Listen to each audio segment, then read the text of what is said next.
क्या आप मेरी इस बात से सहमत हैं कि काला जादू, नज़र, टोक ये सब काम करता है? यदि नहीं है, तो आज आपको मानना पड़ेगा कि ये सब चीज़ें काम करती हैं। एग्जाम्पल लेते हैं। आपके घर में जो भी इलेक्ट्रॉनिक्स आइटम्स हैं वो बिजली से चलते हैं। किसी समय अगर हाई वोल्टेज हो जाती है तो आपके कोई भी इंस्ट्रूमेंट खराब हो सकते हैं और शॉर्ट सर्किट के कारण चीज़ें घर में खराब हो सकती हैं। ऐसे ही हमारे शरीर में भी जब ऊर्जा हाई हो जाती है या लो हो जाती है तो उसके कारण हम लो फील करते हैं या हमारी लाइफ में चीज़ें नेगेटिव होनी शुरू हो जाती हैं। ये ऊर्जा काम कैसे करती है? हम जो सांस लेते हैं वो हम प्राण वायु के द्वारा लेते हैं। हमारा शरीर जो है वो पंच तत्वों से मिलकर के बना है।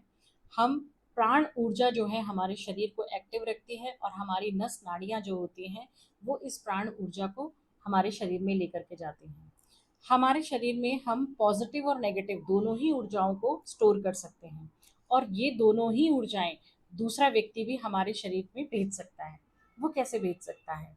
पहले पॉजिटिव ऊर्जा की बात करते हैं। जब कोई आपको आशीर्वाद देता है, आप जब दुखी होते हैं आपको प्यार से गले लगाता है, आपकी समस्याओं को सुनता है, तो उस समय आपके शरीर में वो अपनी पॉजिटिव एनर्जी को भेज रहा होता है। और जब कोई व्यक्ति आपसे जेलस फील करता है या वो क्रोध के कारण आपको देख रहा होता है, तो तब वो व्यक्ति आपके शरीर में नेगेटिव एनर्जी को भेज रहा होता है। और जब आपको पता होता है कि सामने वाला मुझसे जेलस कर रहा है और जब भी आप उसे देखते हैं तो आपके मन में भी ये थॉट आता है कि ये तो मेरे लिए पॉजिटिव सोच ही नहीं सकता, नेगेटिव ही सोचेगा। तो आपने उस एनर्जी को अंदर आने के लिए और बड़ा रास्ता दे दिया।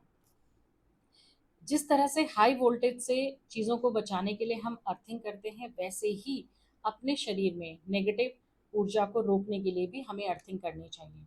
अर्थिंग का हमारे शरीर में जो मेन पॉइंट होता है वो होता है मूलाधार चक्र। यदि आपका मूलाधार चक्र स्ट्रांग है, स्टेबल है, तो आपको किसी भी तरह की नज़र दोष या काला जादू इफेक्ट नहीं कर सकता। लेकिन यदि ये डिसबैलेंस है तो किसी भी तरह की नेगेटिव एनर्जी से आप बहुत जल्दी इफेक्ट हो सकते हो। इसको स्ट्रॉन्ग करने के लिए क्या करना चाहिए? इसको स्ट्रॉन्ग करने के लिए आपको सबके साथ बैठ करके खाना खाना चाहिए। खाना आलती पालती मार के खाना चाहिए, यानी क्रॉस लेग करके खाना चाहिए। ज़मीन पर बैठ करके अगर आप खाना खाते हैं तो आपका मूलाधार चक्र स्ट्रांग होता है। खाना खाने के बाद यदि आप वज्रासन में बैठते हैं तो भी आपका मूलाधार चक्र स्ट्रांग होता है। मूलाधार चक्र पृथ्वी तत्व को रिप्रेजेंट करता है। तो यदि आप मिट्टी के दिए में जोत जला करके इस डायरेक्शन में रखते हैं और कुछ देर तक उस जोत को देखते हैं, इससे भी आपका मूलाधार चक्र स्ट्रांग होता है। आप अपने पास खुशबू वाली चीज़ें, जैसे आप अपने पास कहीं भी ट्रैवलिंग के समय इलायची या जिनसे भी अच्छी फ्रेग्रेंस आती है वो रखें। कपूर भी आप अपने पास रख सकते हैं। इससे भी आपका मूलाधार चक्र स्ट्रांग होता है।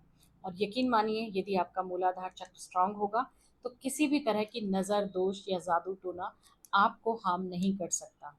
आशा करती हूँ कि आप अब इस बात पर विश्वास करेंगे कि नज़र टोक होती है, लेकिन उससे बचने का भी उपाय होता है।